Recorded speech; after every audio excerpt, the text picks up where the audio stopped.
second graders. So today you're going to get back all of your rubbings. If you didn't make a rubbing yet, I'm just going to show you with this student example. You're going to get the white piece of paper.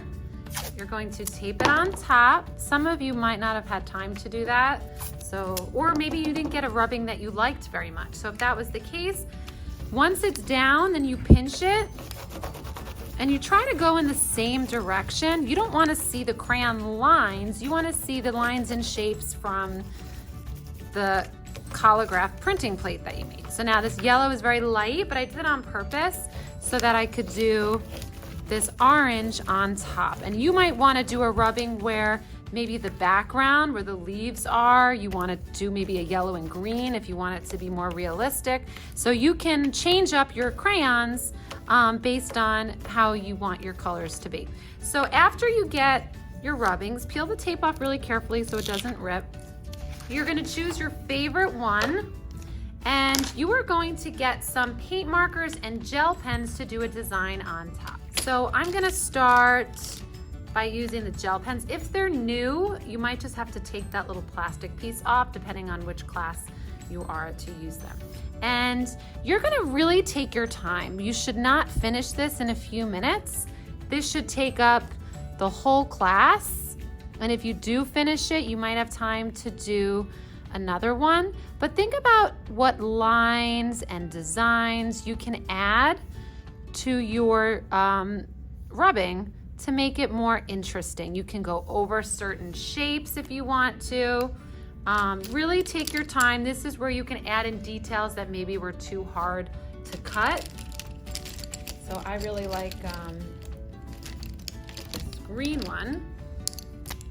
And if the color isn't on the tip, that just means you have to get a scrap piece of paper and press the pen down until you start to see it change colors. That just means it's not activated yet. So the gel pens or the paint markers, go nice and slow with them. You're not coloring in anything like a crayon. You're just adding lines and shapes, but not trying to color in a big space with them. So after I do some of that, I might want to now go into my animal. It's really up to you which place you want to start. And it does not have to look realistic. That's really up to you. So now I'm just going to add some other fun patterns, details, and designs.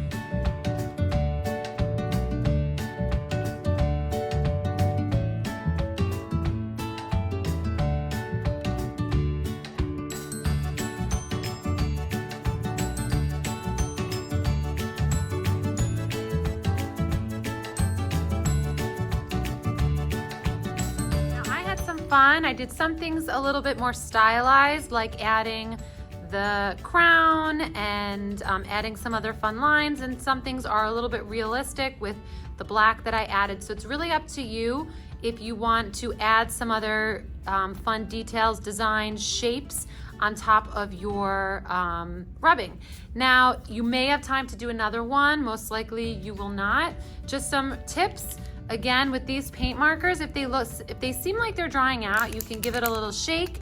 You could also hold it down for a few seconds, not too long, but then you'll see that the paint will start to come out. So I did that a little too long, and then I got that puddle. So I could kind of use it from there in other spots. But you could also grab a scrap piece of paper, and that might be a good place if you find that the ink needs to come out a little bit more. When you're done, make sure that you close up all the caps really tight, and you can clean your hands, and these might have to go on the dry rack if some of the paint is wet.